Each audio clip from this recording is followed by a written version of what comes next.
All right, Cirillo is out.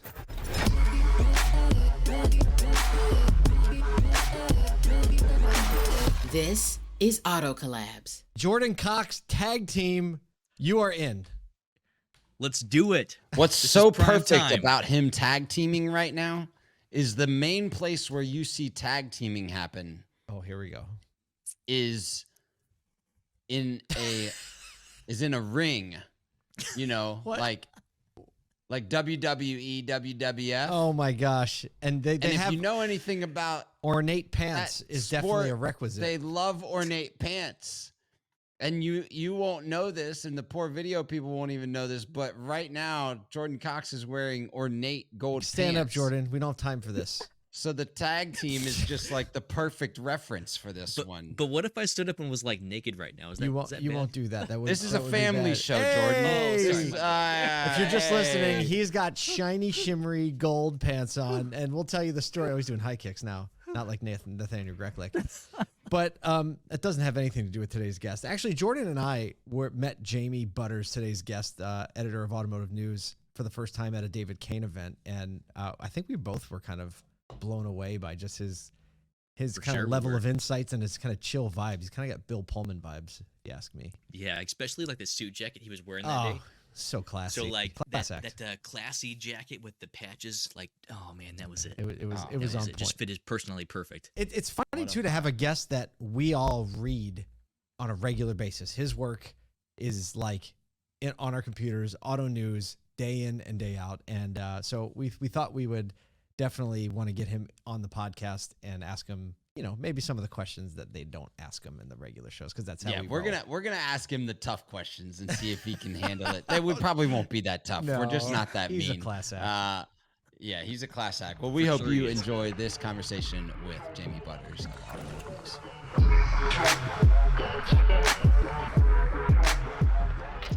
Hey, Jamie, it's good to be with you again. Thank you so much for joining us here on Auto Collabs. You bet, Paul. Glad to do it. All right. So a lot of people probably recognize your name because everyone reads Automotive News, and you know, you're kind of running the show over there. There's a texture to your story, though, that I heard a little bit of when we met for the first time at the David Kane event. And we'd love to talk about how people, like, how did you get here into automotive to begin with? Give us the background. The people need to know who you are. Oh my gosh. Do you want the 2-day version? Well, you can give us the 2-day version at a SodaCon over cocktails. Yeah. I'll try to keep it a little focused. You know, I started, my dad was a journalist, and I always loved hanging out in newsrooms, but I kind of thought I wanted to do something different. I was really interested in business and economics. But then I got to college and it's sort of like, I want to study journalism. I feel like it's something I want to do with my life. I would feel good about. But I did not enjoy journalism school. I loved doing it. I worked at the radio station and the newspaper, and kind of really struggled in my classes. What is journalism school like? What assignments do they give you in journalism school? You know, it's like you go out and you write stories, you come up with ideas and you interview people and you write stories, but they go nowhere. I mean, maybe if you turn it in, maybe the teacher likes it, they'll show it to the rest of the class. You know, I would go write something for the student newspaper and it'd go to, 20 or 30,000 educated people the next morning. You get your feedback. Yeah. Serious Instantly. feedback from the audience, and it was even in those print days when we didn't have all the interactivity, it was a very direct feedback loop, from our college community in Iowa City, Iowa, University of Iowa. So I did that for a while, stopped going to school for a little while, tending bar and thinking I wanted to get a real job, but not quite getting around to it. My parents said, "Hey, smart guy, there's a job, Cedar Rapids Gazette has an opening." And so I ended up getting hired there. Kind of started back to school then because I couldn't get the writing job that I would want until I had a degree. I could get a job because of my talent, and my hard work, but I couldn't get the jobs I wanted. So I started back to school. Luckily, I met a woman at the Cedar Rapids Gazette. She got a job in Lexington, Kentucky. After some negotiating, I followed her down there, ended up getting my degree in finance from UK. Oh, it's all good. We worked out. We got married, 3 adult, lovely daughters. Everything's cool. I was just like, I don't want to move to Kentucky unless we're going to get married and have kids and everything's going to work out. Right. Amen. That Preach. sounds like a great place to start. I that feel up, that too. way. Kentucky's like the armpit of Ohio is the way that I see it. So There's don't some tell really Glenn lovely one. things about it, but I was wary as a Midwesterner of moving to the South. But it was a lovely place and a great experience for both of us. And so then I got my degree in finance, and the business desk at the Herald-Leader had just lost like 3 of their 5 reporters, a bunch of really good people going off to Nashville and Chicago and places like that. And so I kind of stepped in and started covering everything until we filled in the rest of the team. And part of that ended up being, going to cover the job one of the Sienna at that Toyota Georgetown plant in central Kentucky. And that was my first auto story. And I did that. I started writing a little about Toyota. I ended up getting to go to the Tokyo Motor Show in 1997. That was my first ever auto show. That's a heck of a one to start on. Right? Well, and my editor was so cool and smart. She had been a business writer earlier in her career. And so she said, she had a little money in the budget and could send me. She said, don't try to cover the show. You don't know what you're doing. We don't know how to edit it. The time zones are all against us. We'll just run AP like we usually do, but go, fill up your notebook, learn all you can, come back and we'll figure out what the story is. And I got to come back and write about this new kind of car called a fuel cell. New kind of car called a hybrid. Unreal. It said was this stepping stone toward EVs and ultimately something called a hydrogen fuel cell. So I got to learn all about that and try to explain that. The other 2 stories were about let me try my hand at this super simple thing. right. EVs back then was like Jetsons mode, right? Oh yeah. Yeah, it was well, and what was so cool, that first gen Prius, and you still see it in some, but they had the little graphics, the video, they were just very simple graphics, but it was on the little energy's going from the wheels to the engine, from the engine to the battery, from that. Who's powering what here? And and it was really let you understand what could be a really complicated process. That's okay. So when did you decide you liked auto? What did I say? Like, are you a car guy at all? Came later. I like cars. I don't consider myself a car guy. You're in good company. But I do like cars. But I'm like, I don't know. If when I buy cars, I really want the value. I'm like a lot of regular American consumers. I want a reliable car that's going to get me where I need to go, do what I need it to do, cause me as little headache as possible. But I was there. I covered autos about 20% of the time in Lexington, and then the Detroit Free Press called me up. They had a strike and a turnover of their team, and the strike was settled. And so I was like, all right, I can come to Detroit. And I thought like that was the pinnacle of business journalism, right? Covering autos for the Detroit Free Press. Yeah.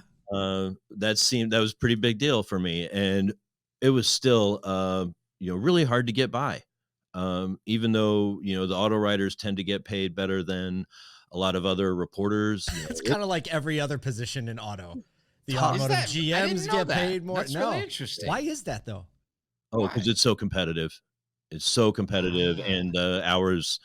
Not that other reporters don't work hard, but our hours are so routinely grueling. Oh my gosh, it's so funny how automotive journalism really does reflect That just blew my mind. The industry. You can literally go and say all those things about all the other positions in a dealership, and whether it's marketing, management. This is all right. We're already on a good collaboration. It's going great. Absolutely. So okay, so you're a Detroit Free Press, right? You're working the long hours, you're doing the work, and it's still there's something there that is like so gotta be more. Yeah, and I was probably getting a lot closer to burning out than I was aware that I was. And then I was fortunate enough to 2 things. First, I got to go to China and work on a project about General Motors and its strategy in Asia. And that was super experience. Great to get to, write something that long, get to go to a place I'd only ever read about before. Really fascinating stuff. And then that work really helped get me into the Knight Wallace Fellowship at the University of Michigan. So I got to take like a school year off from the daily grind. And I woke up one day in like November and it's like, oh, this is what it feels like to be caught up on your Hey. sleep. It took about 3 months. How many kids did you have at that point? Tell me about that. Yeah, No, I had like a 5, 3, and 1 year old. So It sounds about right. I was catching up on some sleep. My wife, unfortunately, was not. right. Yeah. So came back to the Free Press. I then became auto editor and kind of ran that coverage for a while through another round of UAW talks. Then I went to Bloomberg News and spent about 10 years there here in Detroit, mostly running the auto team and other transportation coverage. Of course, I started there right before, GM and Chrysler's bankruptcies, and it was a really, I bet that was a nuts time. incredibly turbulent and working around the clock and really intense, but a very great learning experience being there. And then almost 5 years ago, I came to Automotive News, and it was it's this different, I've covered autos for 25 years. I've covered autos exclusively since basically the day after the Bush versus Gore election. And, but at the Free Press, you're writing mostly for employees. And also for consumers and the general public, politicians and stuff. But like you're employees of the manufacturers. Employees of the manufacturers. Yep, there are big readers, and employees of suppliers. UAW members, salary folks. Yep. That's our core audience. At Bloomberg, of course, it's the financial markets. It's the bond market, to a lesser extent, the stock market. Again, policy people.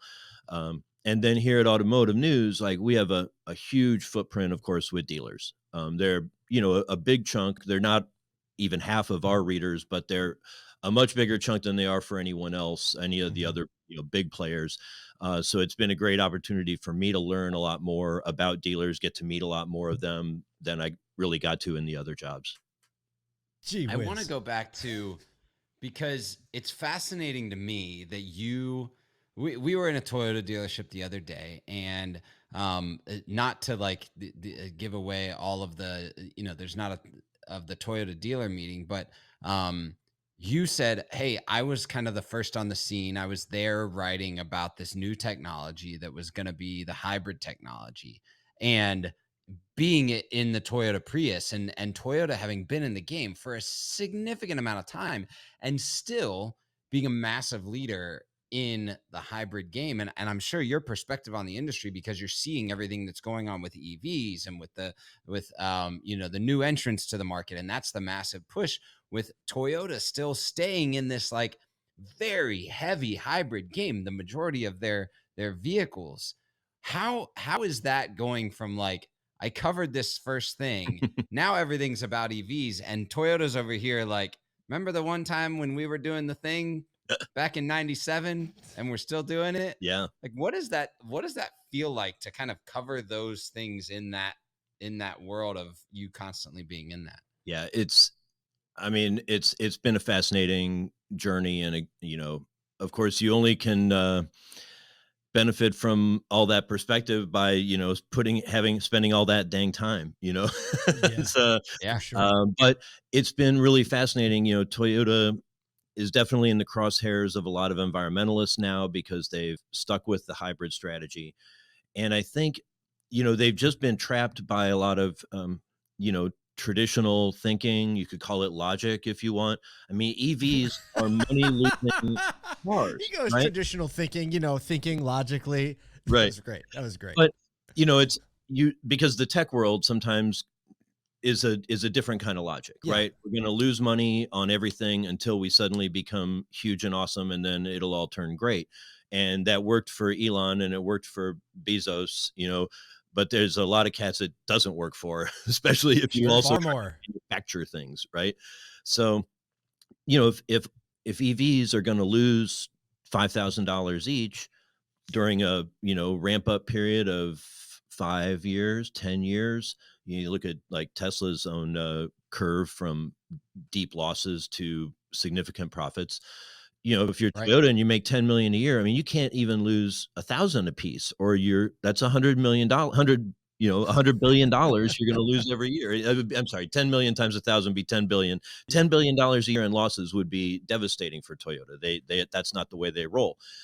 Right. I think Toyota and Honda and the other Japanese really had a light bulb moment this spring when they went to the China show and saw all the EVs that were coming out of China. I think they've seen in the West, what in Europe mostly, but also in the US, a lot of excitement and enthusiasm around EVs to where they're now saying, okay, maybe it is a losing business proposition for the short term, but this is where the market's going. It is where enthusiasm from consumers is. So we've got to do it. And now they're really buckling down.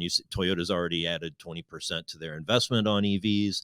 It's going to take some time, of course, because everything takes time, but they're going to come back. I think they're going to come out real strong eventually, late this decade, maybe. I mean, Toyota's definitely one of those. It's like, well, maybe we didn't do it first, but we're definitely going to do it best. Yeah. That's usually their play.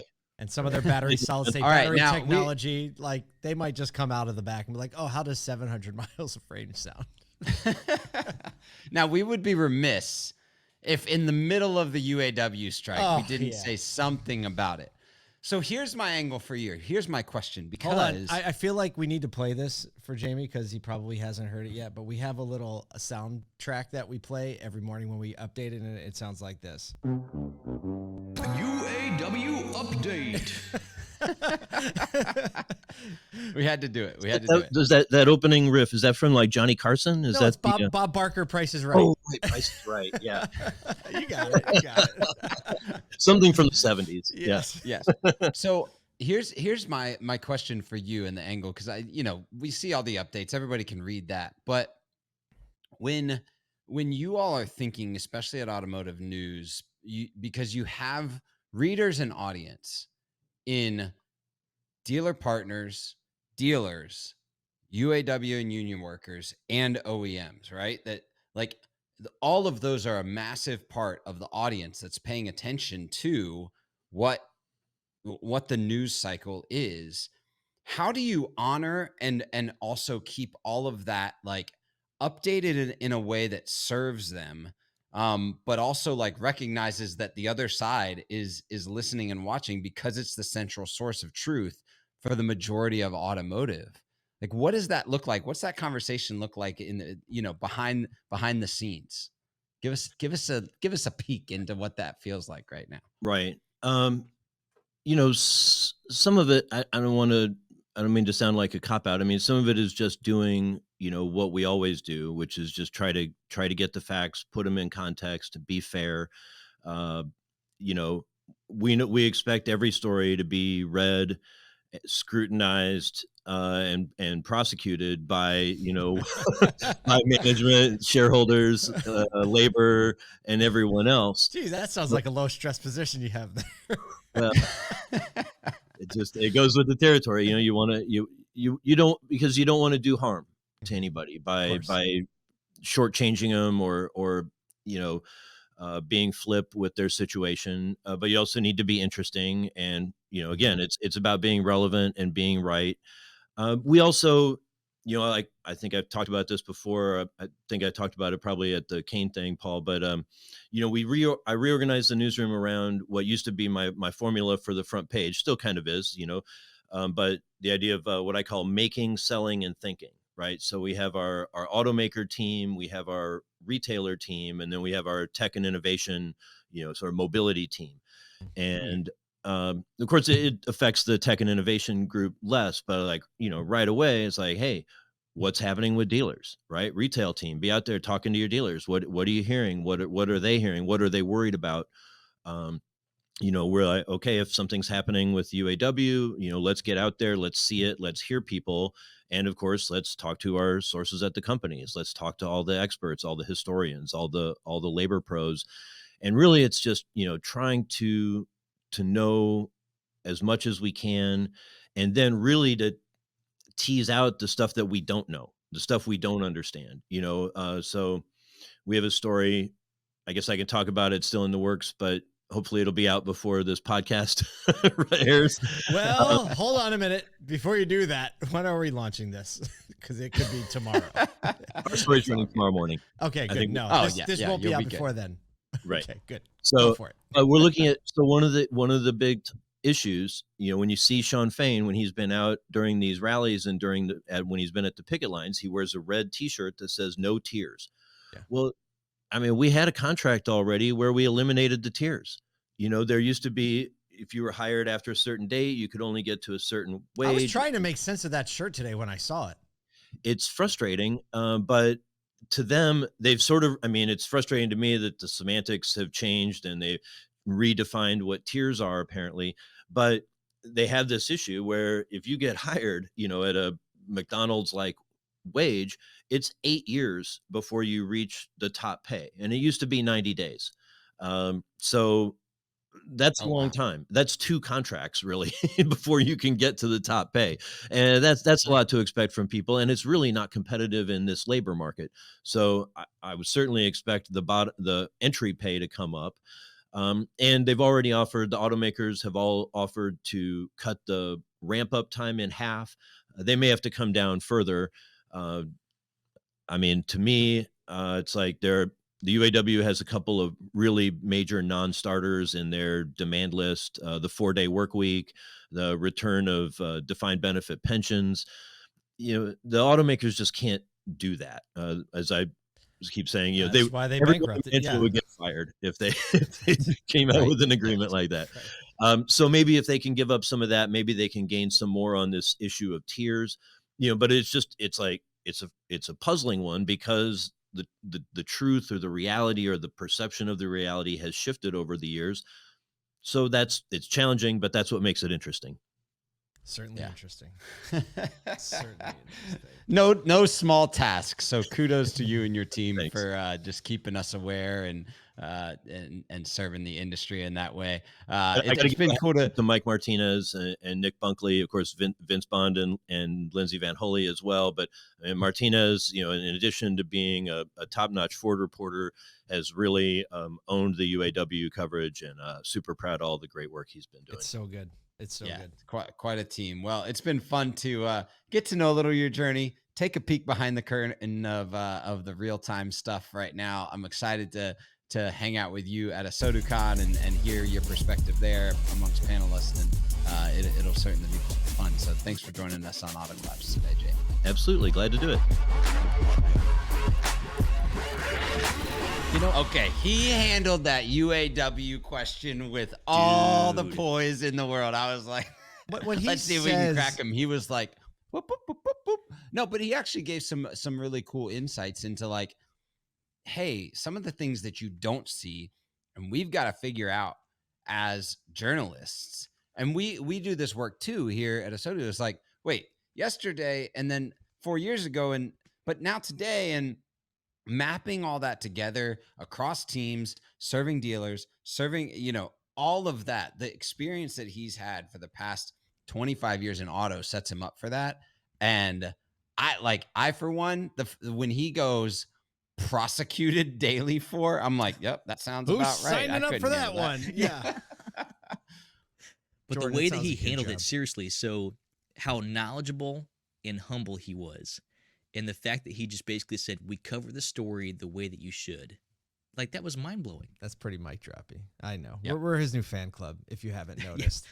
And he's like, what? Number one fan. He's like, you guys are at ASOTUCon. He's like, you're making a bigger deal than I get around here. And we're like, yeah, we're just trying to help you build your resume so you can leverage it into your next contract negotiation with Casey Crane. So that's all we're trying to do really on the show today. Thank you so much. On behalf of Kyle Mountsier, Jordan Cox, standing in for Michael Cirillo, and myself, Paul J. Daly, thank you so much for listening to Auto Collabs.